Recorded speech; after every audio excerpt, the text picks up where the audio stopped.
The mailman hesitated at the edge of my driveway, his eyes darting between the letter in his hand and Meberfoot, gripping a shovel in one hand, a half-eaten turkey sandwich in the other. I wasn't angry at him, just frozen by the words on the envelope he just handed me. The Pine Hollow HOA claimed I'd built a sprawling luxury pool in my backyard without permission, slapping me with a $50,000 fine.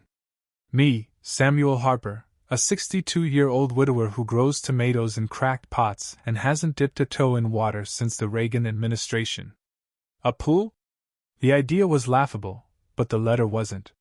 It was a guillotine, sharp and official, with violation codes and a fine breakdown that read like a loan shark's ledger.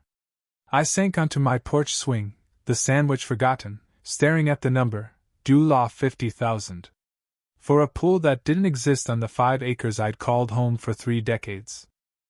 My backyard was a scrappy patch of dirt behind a weathered shed, barely fit for a wheelbarrow, let alone an aquatic palace. The only blue thing out there was a faded tarp draped over hay bales to keep them dry. No water, no pipes, just dust and the quiet dream of a peaceful retirement. But the HOA saw something else, or so they claimed. I drove to their office, a repurposed community center now cluttered with folding chairs and signs barking about hedge heights. I demanded answers. Out came Victoria Langston, the HOA president, her hair perfect, her smile a blade. "Mr. Harper," she said, reviewing my notice like it was a parking ticket. "Your unpermitted pool's right here in the photos." Her laptop displayed a grainy satellite image, a blue smear behind my shed. "That's a tarp," I said, expecting a quick apology. She didn't flinch. "The fine stands unless you prove otherwise. Hearings on the notice." She turned away, dismissing me like a child. Outside, my neighbor Frank, a grizzled mechanic with hands like sandpaper, pulled me aside. "You're not the first, Sam. Victoria's got a playbook, finds something on your land, hits you with fines. Last year, she called my garage a fire hazard, forced me to gut it." My stomach twisted. I'd kept my head down, paid my dues, mowed my lawn, but now the HOA had come for me with a $50,000 wrecking ball. I wasn't about to roll over. That night, I checked the tarp with a flashlight. Hey, cobwebs, a squirrel's nest, no pool. My mutt Boomer watched me like I'd lost my mind. Maybe I had. By morning, a second letter arrived from the county clerk, a lien on my land. My hands shook as I read it. This wasn't just a fine, they were threatening my home, my life's work. I brewed coffee, stared out the window, and dug out an old folder from my desk: blueprints, surveys, permits from my 40 years as a civil engineer. I'd designed bridges, laid out sub-BVY science, knew property law like the back of my hand. Victoria wanted a fight? She'd get one, waged with paper and proof, the kind of grit that comes from building sewer systems for small towns. This wasn't about money anymore. It was about truth against her petty tyranny. At the county assessor's office, a musty building smelling of old paper and floor wax, I requested every record on my parcel. The clerk, Doris, handed me a stack heavy as a cinderblock. The inspection form behind the lien lacked a licensed assessor's signature, just initials, dated a Sunday when the office was shuttered. The pool EVY Denke. A blurry free map screenshot with a red circle around my tarp. Doris leaned in, voice low. Victoria's brother-in-law worked here, pushed satellite assessments into protocol. My jaw tightened. This wasn't a mix-up, it was coordinated fraud. Back home, Frank shared more stories. Victoria fined a widow for, unapproved, azaleas, another neighbor for a dangerous birdhouse. Her game was simple: twist vague bylaws into fines too small for lawyers but big enough to bleed people dry. I dragged the tarp off, exposing bare dirt, and called a local news station. A reporter, Mia, showed up, hungry for a small-town scandal. I showed her the notice, the lien, the dry ground. She filmed, interviewed Frank about his hazardous fence, and stomped on the dirt for the camera, declaring, "This pool's nothing but dust and lies." Boomer barked his approval. The story aired, Mia's dirt-stomping clip going viral. Social media tore into Victoria's phantom pool scam. That night, her sleek SUV crept past my house. She stormed up my driveway, heels clicking, face twisted. "You've humiliated the board, Harper." I pointed to the empty field. "You humiliated yourself, Victoria." "I just showed the truth."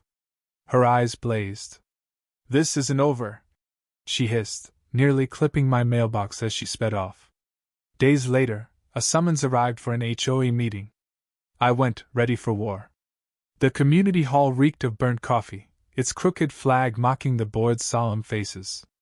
Victoria sat at the center, flanked by 4 members, including a nervous young guy, Ethan.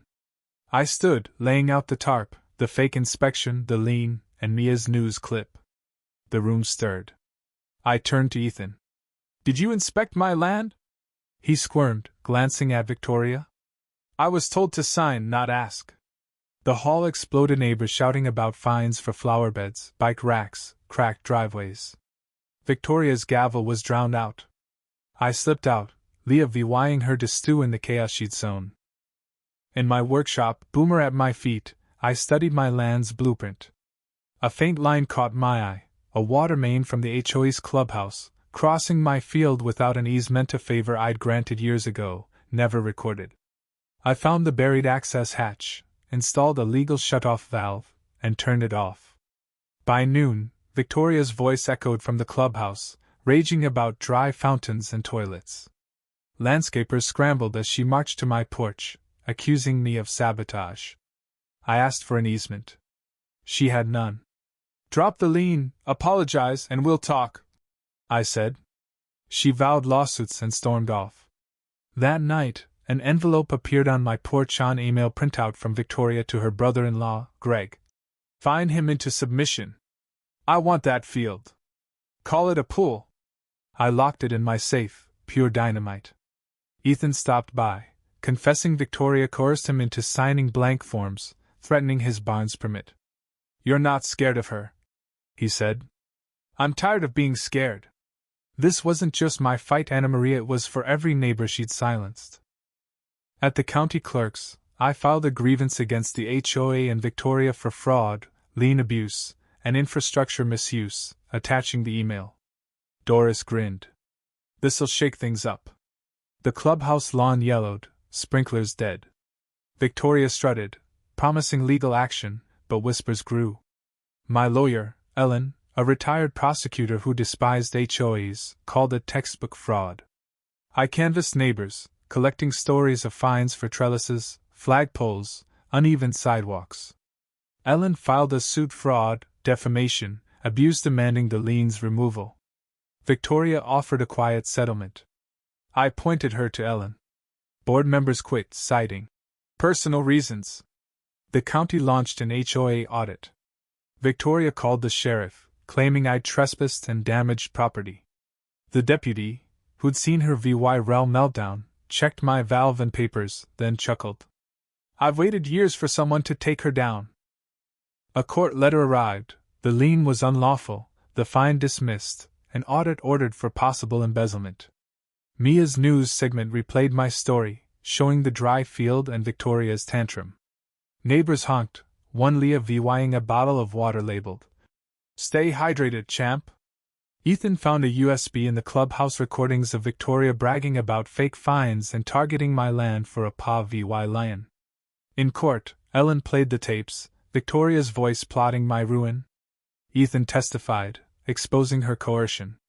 The judge ruled the lien fraudulent, ordered Victoria to pay damages, dissolved the HOA board, and recommended criminal probes. Victoria sat, deflated, her empire crumbled. Neighbors cheered outside. Mia asked for a statement. "This wasn't revenge," I said. "It was about standing firm." Victoria resigned, her house sold for pennies. The board reformed under Ethan. I helped redesign irrigation, ensuring no pipes crossed private land without consent. Kids called me pool guy, laughing. A gift appeared on my porch, a kiddie pool with a rubber duck and a sign. "Caution, deep justice." I kept it, Boomer lapping from it like royalty. At a community barbecue, Ethan raised a toast, thanking me for showing what standing up means. I sipped my lemonade, staying seated. The fake pool was gone, but truth had built something real, a neighborhood free to breathe, rooted in justice, not rules.